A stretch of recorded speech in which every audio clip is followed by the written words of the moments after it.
Kid.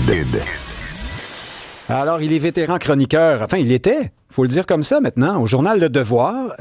Il était celui que nos bobos progressistes aimaient bien, enfin, sur lequel ils aimaient bien déverser leur colère ou dire « Ah, je me désabonne du Devoir parce que Christian Rioux vient de dire que telle ou telle chose sur, je sais pas moi, l'immigration. Il ne célèbre pas le phénomène en toutes circonstances ou bien les dernières thèses à la mode là, du wokisme et tout ça. Rioux amenait ce regard un peu plus large peut-être sur la société. Il y a Normand Baillargeon aussi qui a quitté Le Devoir récemment. Il ne s'est jamais vraiment ouvert les raisons pour lesquelles il est parti, mais on comprend aussi à travers entre les lignes dans son cas que c'est pour des divergences là ou peut-être de cette nature là sur les nouvelles orientations du journal de Devoir que notre ami Richard Martineau appelle le petit catéchisme woke ou quelque chose comme ça. C'est l'avis de Richard, mais il y en a d'autres qui le pensent.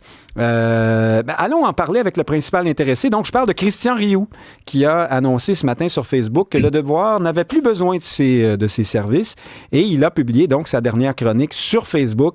Elle est comme d'habitude magnifiquement écrite. Ça commence par l'histoire d'un petit garçon qui va acheter le journal au coin de la rue. C'est vous, ça, ce petit garçon, Christian Rioux? Eh oui, c'est moi. Je l'avoue, je n'ai pas l'habitude de ce genre de confession, mais je me disais que le moment était peut-être venu de faire mon outing, comme on pourrait dire, c'est-à-dire de dire qu'effectivement, moi, je lis Le Devoir depuis l'âge de 13 ans. Ça a été quelque part, ça a toujours fait partie de moi. C'était le journal de ma famille, de mon grand-père. C'était le journal des Canadiens français. C'est devenu le journal des Québécois. Ça a été le journal aussi, en bonne partie, des souverainistes. C'est celui, en tout cas, qui défendait les Québécois. Et je suis de cette tradition-là. Elle est peut-être vieille, elle est peut-être plus jeune aujourd'hui, mais je m'en réclame, je dirais, et je suis triste de voir le Devoir s'en écarter. Vous commencez... Je précise peut-être une précision, je n'accorde pas cette entrevue-là pour faire le procès du Devoir. C'est un règlement de compte, là? Non, bien sûr. Il ne s'agit pas de dénigrer le journal, tout ça, mais peut-être d'utiliser mon exemple comme un symbole, en tout cas, de ce qui peut se passer aujourd'hui dans la presse et dans les médias. Il y a une chose qui a attiré mon attention dans votre texte d'aujourd'hui sur Facebook, dans ce petit passage personnel, et oui, vous le dites aussi dans la publication, vous dites « j'ai pas l'habitude de m'épancher sur mon histoire personnelle », mais vous dites que vous descendiez du 3e étage, là où vous viviez avec votre mère, dans un logement où on gelait l'hiver. Vous venez d'un milieu modeste? Oui, je viens d'un milieu modeste. J'ai passé... pendant une partie de mon enfance, on était sur bien-être social. J'ai vécu dans Hochelaga-Maisonneuve. En fait, j'ai vécu partout à Montréal parce qu'on déménageait tout le temps. Donc, j'ai beaucoup de misère à dire de quel quartier. Les petits garçons d'Hochelaga-Maisonneuve, allaient acheter le Devoir au coin de la rue ou c'est un peu particulier à vous, oui, ça? Vous étiez déjà un intellectuel? J'étais pas un intellectuel. J'avais une mère cultivée, qui avait lu Victor Hugo, qui était passionné pour Zola, qui aimait Balzac, qui lisait Les Fleurs du Mal, mais qui était pauvre. C'est pas la culture n'est pas nécessairement une question de classe sociale, mais voilà. Et on vivait assez très très chichement chez moi. Alors là, quelque part, ça a été mon premier livre, c'est-à-dire bien sûr, j'avais lu des livres, mais vous savez, à l'époque de Jaurès, dans cette grande époque-là, on parlait du livre du peuple, hein, c'est ce que je dis un peu dans mon article. Ben oui, c'était quelque part pour moi, ça a été le livre du peuple. Je me souviens des grandes plumes que je lisais dans Le Devoir et écrivant dans Le Devoir depuis un certain nombre d'années, je me disais toujours, il y a peut-être un petit garçon de 13 ans quelque part dans Hochelaga-Maisonneuve ou en banlieue de Montréal ou à Laval qui va faire la même chose que moi, qui va aller chercher il va pouvoir lire Léa Strelitzky ou Émilie Nicolas. Mais faisons une avance rapide dans le temps, Christian Rioux. On arrive à l'époque de Lise Bissonnette, je crois, et là, vous devenez chroniqueur. Mais vous faites plus que de la chronique, vous rapportez... Vous faites du reportage aussi, vous allez rencontrer des gens. Vous êtes, depuis déjà cette époque-là, vous êtes en Europe, en France? Moi, j'ai toujours été d'abord un reporter et d'abord un journaliste.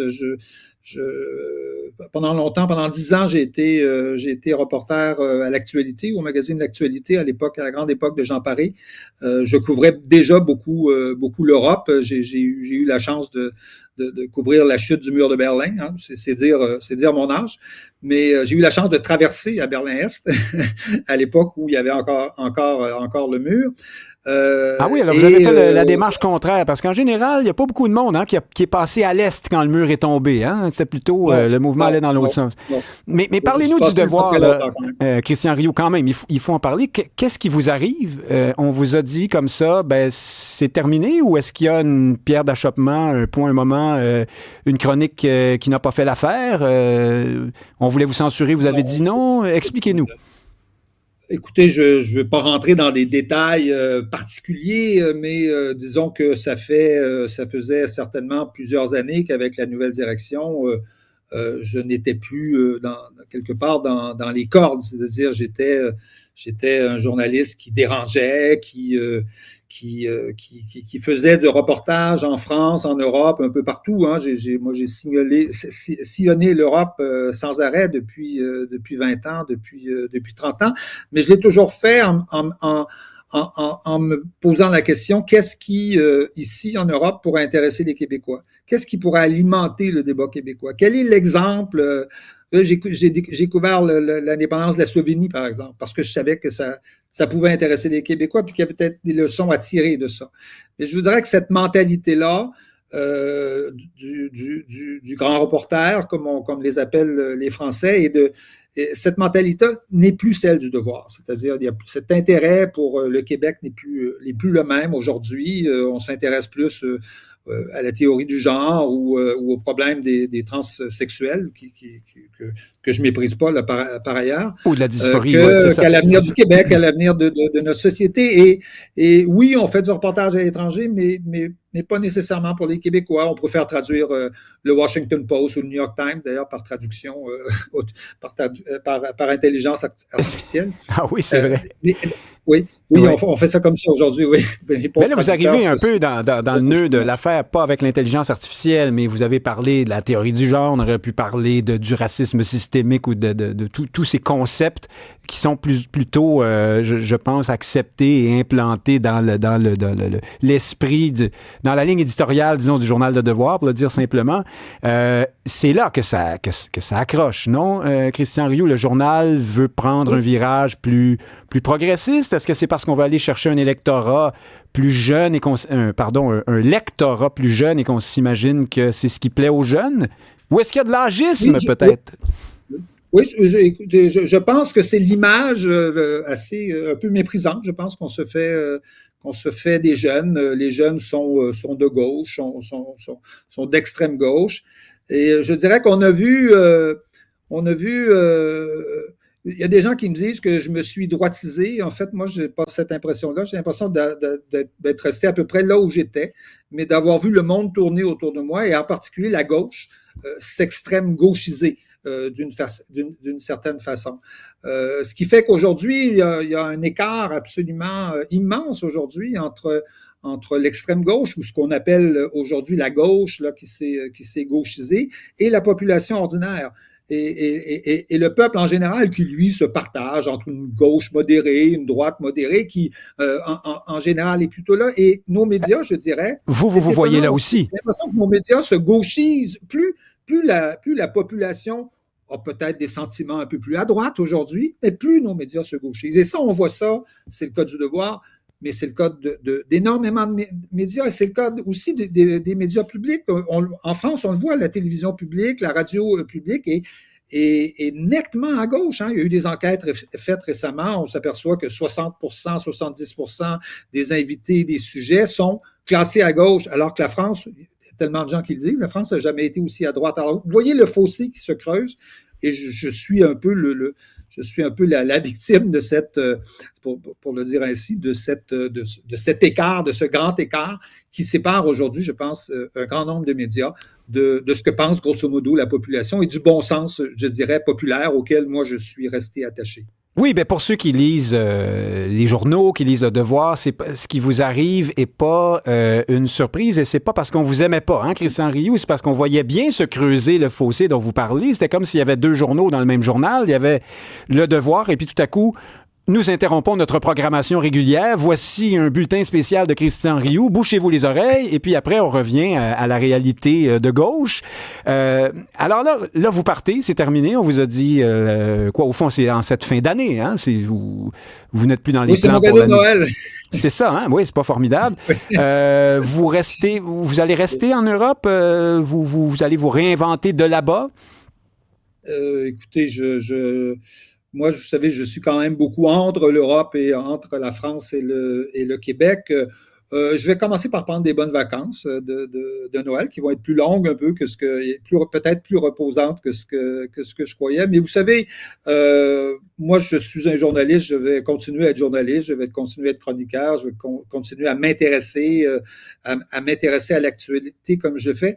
Et comme on le fait normalement dans la tradition du journalisme, parce que ce gauchissement du journalisme aujourd'hui fait en sorte que on pratique de moins en moins, vous savez, le pour et le contre. C'est-à-dire, on interviewe des gens qui sont pour et puis on s'arrête là. On va pas voir de l'autre côté. On va pas voir les personnes qui sont de l'autre côté. On a des médias où on se pour des questions morales, parce que de l'autre côté, c'est méchant, c'est mauvais? On a vu se développer, je pense, depuis un certain nombre d'années, un journaliste que moi, je qualifie de militant. Autant je serais en désaccord avec un journalisme qui serait militant à droite. Il peut y avoir des chroniqueurs, puis c'est parfait, puis c'est très bien. Mais le journaliste lui-même n'a pas à être militant. Le journaliste n'a pas à traiter des gens, même si on peut penser qu'ils le sont, à les traiter de racistes. Alors, il faut faire une distinction.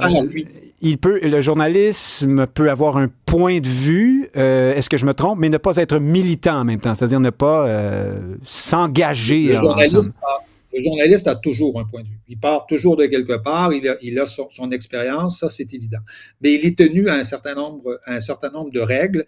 Il doit, même s'il penche d'un côté, puis ça on le voit souvent, c'est pas le problème n'est pas là, il doit toujours aller voir de l'autre côté ce qu'on a à dire. Mais combien d'articles aujourd'hui, ouvrez un journal, là, combien d'articles aujourd'hui où on interroge sur la question du logement, on se contente d'interroger une ONG, puis c'est tout. C'est fini. Oui, là, c'est le point de vue. On écoute les lobbies, les porte-paroles. Vous trouvez ça? Ouais.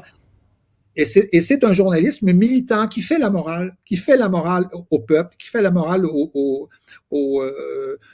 gens ordinaires, comme s'il fallait, je dirais, rééduquer ces gens-là qui sont... Vous parlez là d'un certain journalisme, hein, Christian Rioux, parce qu'il y a des journalistes qui font leur travail aussi, ça existe encore, qui ont une vision plus large. Oui. Vous reconnaissez ça, quand même? Oui, absolument. Non, absolument. Il y a des journalistes excellents, puis il y en a au Devoir, il y en a partout. Loin de moi l'idée de dire ça. Mais je vous dirais que l'ambiance aujourd'hui du journalisme, c'est celle-là. C'est celle où il faudrait rééduquer le peuple. Avoir une mission, une mission d'éducation populaire. Oui. Faire la morale comme on faisait dans les années 50, peut-être. Hein, Bon, ben écoutez, certains. Alors, votre point de vue est entendu. On connaît des gens dans les médias, nous, Christian Rioux, donc on envoie votre CV tout de suite un peu partout. Vous savez, au Québec, il y a beaucoup de médias de gauche. Vous avez soit des médias de gauche, soit des médias avec un spectre plus large de gauche à droite. Alors, je vous suggère de regarder de ce côté-là. Ça va vous faire changement après vos vacances. Je rajoute d'où le succès des médias sociaux qui permettent justement à la population, et ça je le réalise aujourd'hui, j'arrête pas de recevoir des courriels de partout, d'où le succès des médias sociaux ou de médias un peu moins officiels, je dirais. Solutions de rechange, alternatives, comme on dit. Ouais. De trouver des voies qu'on ne trouve plus aujourd'hui dans les médias officiels, qui se sont médias officiels qui pratiquent, je dirais, l'entre-soi. Hein?